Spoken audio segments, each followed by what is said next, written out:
Hai teman, selamat datang di channel Sekate New. Jangan lupa pada teman-teman untuk like, komen, dan subscribe supaya tidak ketinggalan update dari channel ini. Mimin ucapkan terima kasih. Selamat menyaksikan. Terpaksa menikahi Pak Ustadz, season 3, bab 32. Matiin bukan lelaki berpengalaman yang bisa membuat perempuan terlena dengan sentuhannya. Ia mengetahui tuntunan untuk melakukan hubungan bukan dari tayangan video atau film dewasa, tapi ia membaca buku tuntunannya. Mungkin awalnya akan terasa kaku, namun seiring berjalannya waktu pasti akan menjadi terbiasa. Kalau merasa nggak nyaman bilangnya, ujar Matiin dengan suara serak. Lelaki itu sudah terpancing. Ia lelaki normal yang tentu akan bereaksi, apalagi setelah tadi mandi bersama dengan sang istri untuk pertama kalinya. Iya, lelaki itu melakukan sesuai dengan tuntunan. Ia memperlakukan istrinya dengan lembut karena takut menyakiti perempuan itu. Udara yang tadinya dingin kini berubah memanas.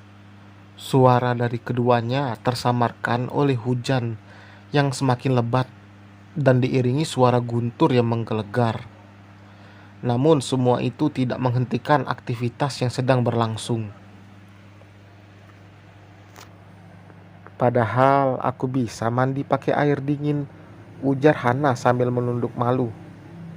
Ia duduk di kasur bersandar dengan selimut yang menutupi tubuhnya. Wajahnya merah padam. Nanti kamu sakit, apalagi tadi kita habis hujan-hujanan, jawab Matiin. Ia sengaja memasak air hangat untuk mandi sang istri. Tidak seperti di rumah Hana, yang tidak perlu repot-repot jika ingin mandi menggunakan air hangat. Ia begitu pengertian, merasa bersalah juga karena harus mandi lagi. Padahal baru 1 jam lalu mereka mandi. Mas, Matiin menoleh. Ya, HP-nya udah diperbaiki? Tanya Hana mengalihkan pembicaraan. Belum sempat saya ambil. Insya Allah besok baru saya cek. Siapa tahu udah selesai, tutur Matiin. Setelah itu hening, tidak ada lagi obrolan. Mereka masih canggung setelah unboxing di sore hari, ditemani hujan lebat dan guntur yang bersautan. Zaman sekarang sulit berkomunikasi tanpa ponsel. Hana tidak ingin kejadian seperti tadi terulang lagi. Sebenarnya bisa saja Hana meminjamkan atau memberikan ponselnya. Ia memiliki 1 ponsel di rumahnya yang tidak dipakai, tapi takut Matiin merasa terhina dengan itu. Kalau capek, nggak apa-apa, tidur aja dulu. Nanti saya bangunkan. Suara Matiin kembali memecah keheningan. Ia yang seorang lelaki saja merasa lelah, apalagi Hana. Ia pernah mendengar jika untuk pertama kalinya akan terasa sakit bagi seorang perempuan. Tadi juga Matiin sempat melihat istrinya menitikan air mata. Namun Hana melarangnya untuk berhenti. 5 menit aja, nanti kalau airnya udah mendidih, bangunin aku ya, balas Hana. Ia mengambil posisi untuk tidur, dengan tubuh telentang dan ditutup selimut. Matanya terasa berat, badannya juga pegal, dan yang paling membuatnya tidak nyaman adalah aset berharganya. Matiin memperhatikan Hana yang sudah terlelap dalam sekejap. Ia yang tadi tidak berani mendekat kini ikut berbaring di samping perempuan itu, bukan untuk tidur, tapi memperhatikan dari dekat bidadarinya yang sedang mengarungi dunia mimpi. Masya Allah, cantiknya istri solehaku.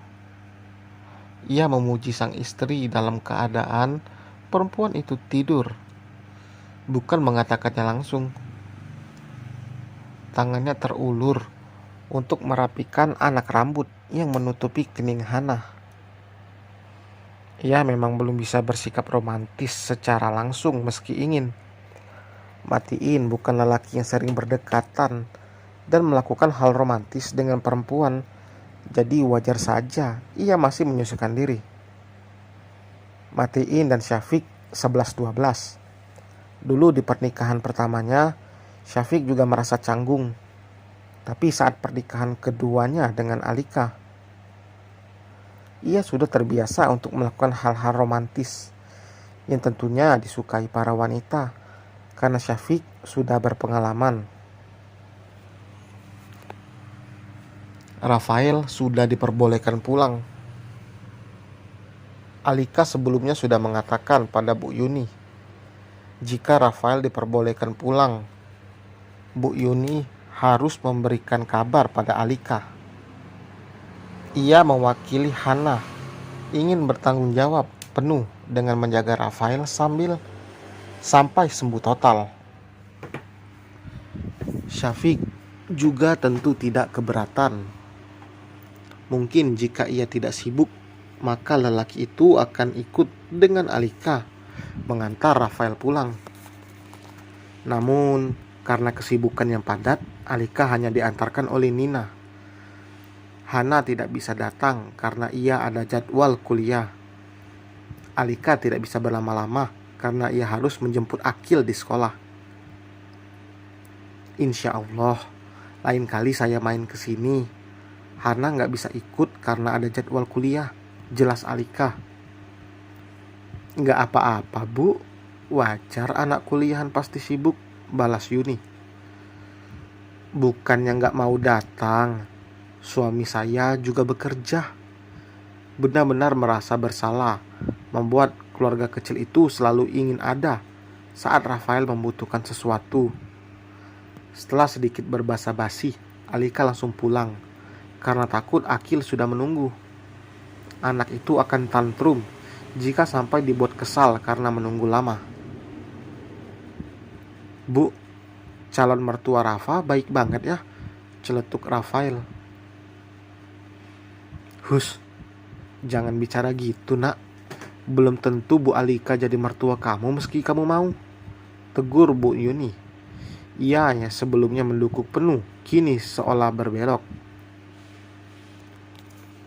Kemarin saat Hana datang, Bu Yuni melihat cincin yang melingkar di jari manis Hana.